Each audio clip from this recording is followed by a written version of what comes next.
What makes Jesus eminently worthy of our musical praise of him? To that question, there are of course several answers, all of which may be wonderful and true.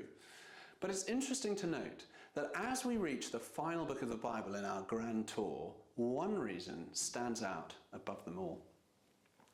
In Revelation, John's great vision of the future begins in chapter 4. And here he describes what he sees, and it's astonishing.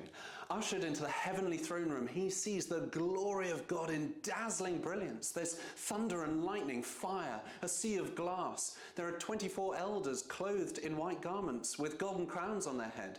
And there's 4 fantastical creatures covered all over with eyes which never stop proclaiming the holiness of God. So too these 24 elders also worship him, proclaiming his worthiness to receive glory and honour and power. The chief reason being, they say at this point, the fact that he created all things, 4 verse 11. And then we reach chapter 5, and in the hand of God there's an unopened scroll, verse 1. And at this point we're clueless as to its contents. But in verse 2, an angel asks, "Who is worthy to open the scroll and break its seals?" Yet nobody is found, verse 3. Not one of these dazzling creatures covered with eyes, nor any of the 24 elders, nor anyone in heaven or on earth or under the earth is deemed worthy. And so tragic is this, verse 4, that John begins to weep. Clearly, unless this scroll is opened, there is some great jeopardy. Indeed, we learn from what unfolds in chapter 6 that, in a broad sense, the scroll contains God's great purposes for all history. Who then is worthy to open such a scroll?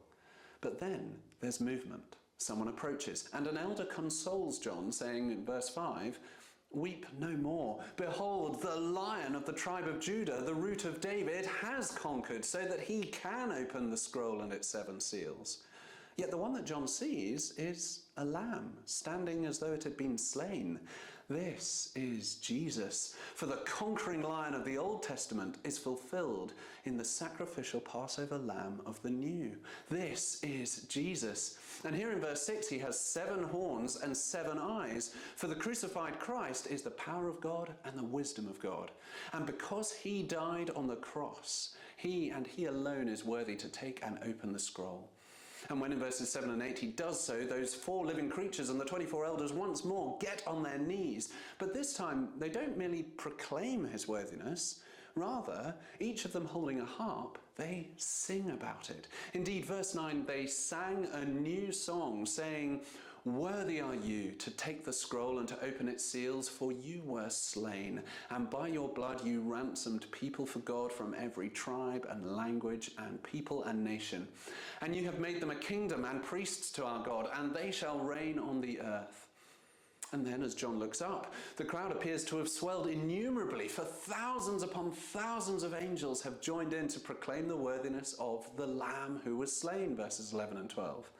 And then it swells even more to the most epic proportions in verses 13 and 14, as literally every single creature in existence joins this stupendous surging wave of praise and worship. And why? Because Jesus, the Lamb, was slain, and by his blood ransomed people for God. That is the uppermost reason why Jesus is eminently worthy of our musical praise. Because through his death on the cross, he saves. Jesus, our God, is a God with wounds. And as an old hymn reminds us, these are wounds yet visible above, in beauty glorified. And this means that for all eternity we will ever be reminded that we are there, reigning in righteousness, verse 10, over the beautiful, perfected new earth, because he, the Lamb, was slain for us. And so we'll sing his praise forever and ever. Perhaps in some marvellous old hymns like that one just mentioned, "Crown him with many crowns." Perhaps with some contemporary worship songs, like Andrew Peterson's wonderful "Is He Worthy?", which is based on this very passage. Do check it out in the link below if you've not heard it.